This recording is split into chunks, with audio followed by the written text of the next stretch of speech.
మీనా బాలుతోటి రోహిణి రెండో ప్రెగ్నెన్సీ గురించి హాస్పిటల్కి వెళ్ళిన విషయం చెప్పేస్తుంది. ఇక తరువాత మీనా కిచెన్లో ఉంటే శృతి వస్తుంది. శృతి దగ్గర కూడా మీనా రోహిణి ప్రెగ్నెన్సీ విషయం బయట పెట్టేస్తుంది.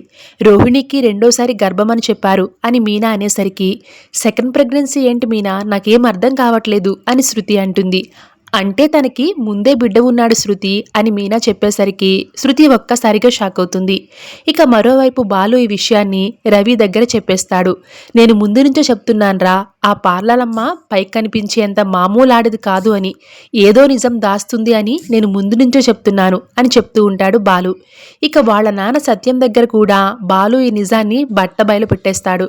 దాంతో సత్యం ఒక్కసారిగా షాక్ అవుతూ, ఏంట్రా నువ్వు చెప్పేది నిజమా అని అడుగుతూ ఉంటే, నమ్మక తప్పని నిజం నాన్న అని బాలు చెప్తూ ఉంటాడు. రోహిణి తన రెండో బిడ్డ గురించి చెకప్ చేయించుకోవడానికి హాస్పిటల్కి వెళ్ళిందా అని సత్యం మరోసారి అడుగుతూ ఉంటే, అదే విషయం హాస్పిటల్లో చెప్పారంట అని బాలు చెప్తూ ఉంటాడు.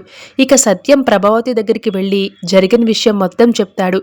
ఏం మాట్లాడుతున్నారండి మీరు అని ప్రభావతి ఒక్కసారిగా షాక్ అవుతుంది. ఇక అప్పుడు సత్యం, నిజం చెప్పు ప్రభా, ఈ విషయం నీకు ముందే తెలుసు కదా అని ప్రభావతిని నిలదీస్తూ ఉంటాడు Satyam. Thank you so much for watching.